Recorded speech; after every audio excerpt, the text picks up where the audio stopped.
Brazil ও Argentina প্রতিদ্বন্দ্বী হলেও Messi এবং নেইমার হচ্ছেন গলায় গলায় বন্ধু। যেন ভিন্ন মায়ের দুজন আপন ভাই। দুটি ভিন্ন দেশে জন্মালেও তাদের ভ্রাতৃত্ব বরাবরই সবাইকে বিমোহিত করে। কে বলবে দুজনে দুটি ভিন্ন দেশের খেলোয়াড়, তাও কিনা আবার সবচেয়ে বড় প্রতিদ্বন্দ্বী দুটি দেশের। সেই ভ্রাতৃত্বের টানে এবার তারকা ফুটবলার ও তার দুই ছেলেকে জার্সি উপহার দিয়েছেন নেইমার। সেই ছবি সোশ্যাল মিডিয়ায় পোস্ট করেছে সান্তোসের পেজ থেকে। মেসিকে নেইমারের জার্সি উপহার দিয়ে সান্তোস তাদের অফিসিয়াল অ্যাকাউন্টে লিখেছে, নেইমার জুনিয়র থেকে লিওনেল মেসি, প্রিন্স থেকে জিনিয়াস। এটি পবিত্র স্মারক যার মূল্য অপরিমেয়, সংখ্যাটিও রাজার সঙ্গে অমর হয়ে আছে। এখানে সংখ্যা বলতে 10 নাম্বারকে বুঝিয়েছে এবং রাজা বলতে পেলের কথা বলা হয়েছে, যিনি খেলতেন সান্তোসের জার্সিতে। আর কাকতালীয়ভাবে নেইমার, মেসি এবং পেলের 10 নাম্বার। ফুটবলের ইতিহাসে এটি অসীম উত্তরাধিকার। এরপর শেষে আরও লিখে দেয়, ভিলা বেলমিরো থেকে স্বাগতম লিওনেল মেসি।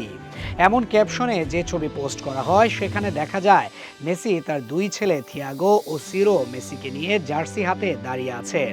মেসির ছবিতে কোনো সাইন না থাকলেও দুই ছেলের ছবিতে অটোগ্রাফ ছিল নেইমারের, যেখানে তিনি থিয়াগোর উদ্দেশ্যে লিখেন, তোমার জন্য আলিঙ্গন থিয়াগো। দুজনের বন্ধুত্ব শুরু হয় 2013 সালে। নেইমার তখন সান্তোস ছেড়ে পাড়ি জমান বার্সেলোনায়। মাদ্রিদ হতে অফার পেলেও বার্সায় যাওয়ার কারণ ছিলেন লিওনেল মেসি। তার সাথে খেলার স্বপ্নেই ওখানে যান তিনি। 2014 থেকে 15 মৌসুমে বার্সেলোনার ইতিহাসে স্বর্ণাক্ষরে নাম লেখান তারা।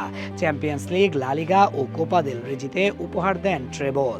কাতালান ক্লাবটির হয়ে একসঙ্গে জেতেন মোট 8টি ট্রফি। লুইস সুয়ারেজকে সঙ্গে নিয়ে গড়ে ওঠে বিখ্যাত MSN ত্রয়ী, যা ইউরোপ জুড়ে ত্রাস ছড়িয়েছিল। 2017 সালে নেইমার প্যারিস সেন্ট জার্মেইনে যোগ দিলে সেই অধ্যায়ের ইতি ঘটে। তবে সময়ের ব্যবধানে 2021 সালে আবারও মেসির সঙ্গে একই দলে দেখা যায় তাকে, এবার পিএসজির জার্সিতে।